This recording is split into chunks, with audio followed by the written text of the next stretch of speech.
Ça y est, j'ai vu le Mandalorian et Grogu au cinéma et j'ai eu de la chance en format IMAX. Alors en format IMAX, il vaut vraiment le coup. Alors ceci dit, ce film, on va pas se mentir, il est réussi. Alors oui, pour tous les aficionados des différents épisodes de la saga Star Wars, il est en dessous, mais c'est logique. Ce n'est pas un film avec une histoire intergalactique avec beaucoup d'enjeux. Là, c'est concentré sur le duo Mandalorian et Grogu avec une aventure in fine avec les descendants de Jabba the Hutt.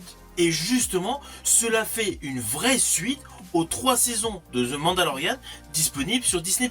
On est vraiment dans le même principe, dans le même concept. À la différence, c'est que les effets spéciaux ont gagné en qualité, la photographie est très belle, et en fait, on retrouve tout l'esprit d'aventure et d'émotion de l'univers Star Wars.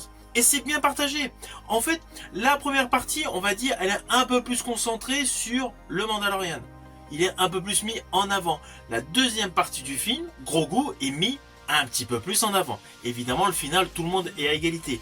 Mais voilà, il y a vraiment une vraie passation, une vraie présentation de ce duo de personnages emblématiques. À cela s'ajoutent des paysages impressionnants, c'est indéniable, et surtout beaucoup de moments touchants entre Din Djarin et Grogu. Alors, je ne vais pas vous spoiler, mais voilà, il y a toute une séquence dans la forêt, je l'ai trouvée totalement émouvante. Sans oublier, naturellement, tous les effets spéciaux de ce long métrage qui sont magnifiques.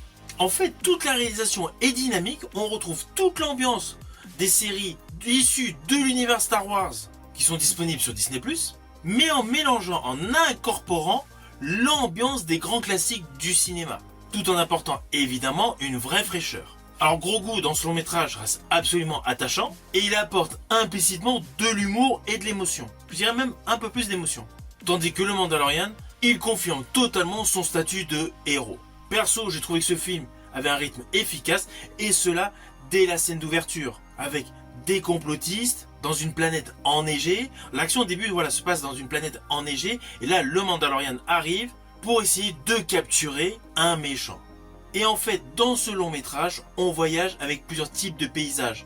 Il y a des paysages un peu plus arides, des paysages plus forêt vierge et la neige. Et pas mal de petits clins d'œil pour tous les aficionados des différentes sagas animées, comme Star Wars Rebels, où on retrouve justement Zem. Donc on va pas se mentir, ce n'est certes pas le plus grand film Star Wars de tous les temps, mais c'est un bon film qui est totalement dans la lignée des séries sur Disney+, et en plus, il fait pas mal de clins d'œil pour tous les aficionados de l'univers intégral Star Wars. Naturellement, c'est un film que je vous invite à découvrir au cinéma. Une fois que vous l'aurez vu, n'hésitez surtout pas à me mettre en commentaire tout simplement votre opinion.